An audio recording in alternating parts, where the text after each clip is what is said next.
चलो सबसे पहले आप यह बताओ, हमारे घरों में एक डिवाइस लगी रहती है जो पहले इलेक्ट्रिसिटी आती है उसको बैटरी में स्टोर करता है, और जब घर में इलेक्ट्रिसिटी नहीं होती है तो बैटरी से वापस घर में सप्लाई करता है। वीडियो को पॉज करो और इस डिवाइस का नाम कमेंट में लिखो।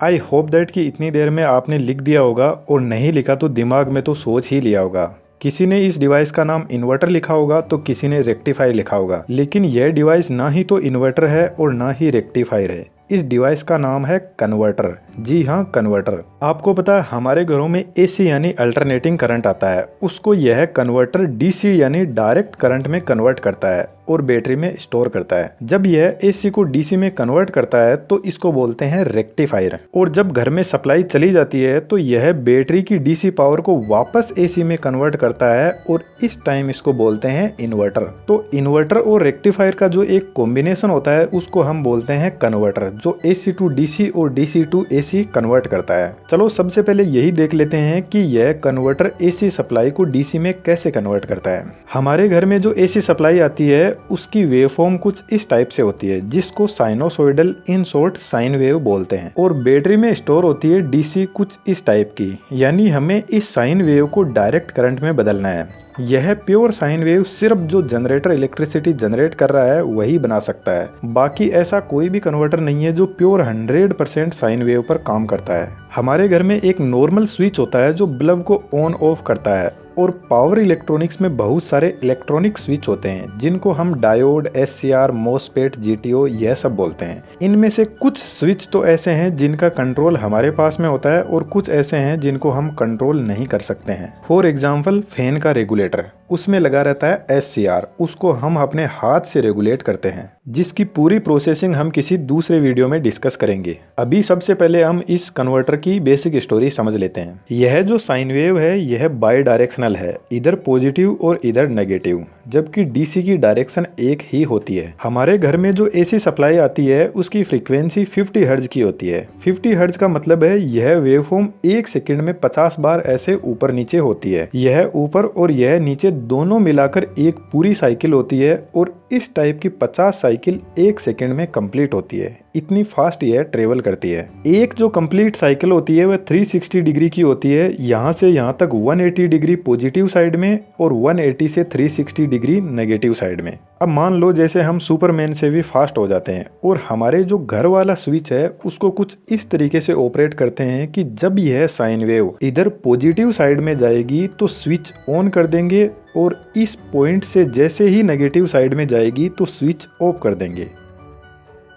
जब वापस पॉजिटिव साइड में आएगी तो स्विच ऑन कर देंगे, और फिर नेगेटिव में जाएगी तो स्विच ऑफ कर देंगे। कर लोगे ना इतना फास्ट काम? 1 सेकंड में 50 बार स्विच ऑन ऑफ करना है। तो जब हमने आउटपुट में वेवफॉर्म को देखा तो नेगेटिव साइड में जो भी साइन वेव थी उसको स्विच ने ब्लॉक कर दिया, और हमें जो एसी सप्लाई बाई डायरेक्शनल थी उसको सिंगल डायरेक्शन में बदल दिया। अब सिंपल सी बात है, हमारे घर में जो स्विच है वह तो इतना फास्ट काम कर नहीं पाएगा, इसलिए पावर इलेक्ट्रॉनिक स्विच बनाए गए जिनमें डायोड, एससीआर, मॉसफेट, जीटीओ यह सब होते हैं।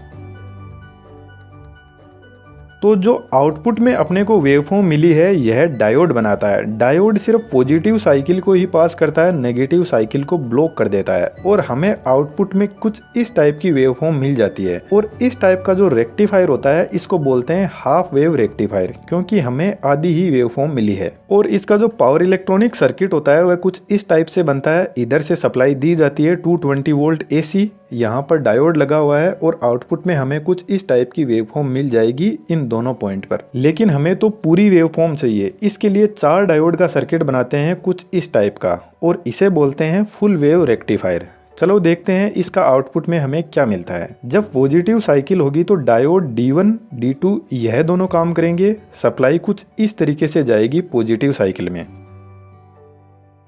और यह दोनों आउटपुट में हमें इस टाइप की वेवफॉर्म देंगे। अब जब नेगेटिव साइकिल आएगी तो इन दोनों डायोड को नेगेटिव साइकिल में नेगेटिवली ऑन किया जाएगा, और अब की बार सप्लाई जाएगी इधर D3 डायोड से होते हुए D4 डायोड से होते हुए अपना पाथ पूरा करेगी, और हमें आउटपुट में फिर से वेवफॉर्म मिल जाएगी कुछ इस टाइप की। यानी पॉजिटिव साइकिल में डायोड D1, D2 काम करेंगे, और नेगेटिव साइकिल में D3, D4, और हमें जो बाई डायरेक्शनल एसी सप्लाई थी वह सिंगल डायरेक्शन में मिल गई है।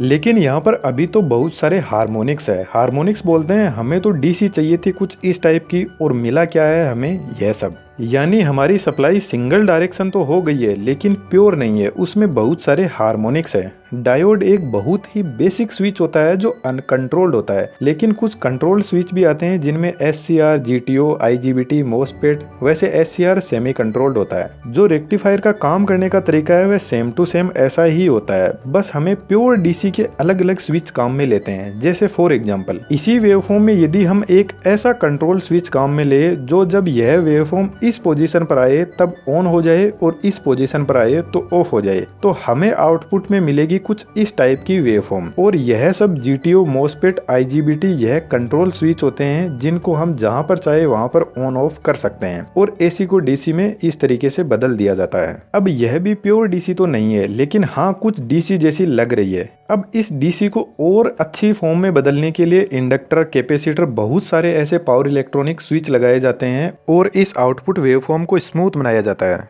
और एक्चुअल में हमें प्योर DC मिलती नहीं है, जैसी भी हमें वेवफॉर्म मिलती है उसको बैटरी में स्टोर कर लिया जाता है, लेकिन बैटरी एकदम प्योर फॉर्म में DC को स्टोर करती है। वैसे इलेक्ट्रिकल इंजीनियरिंग में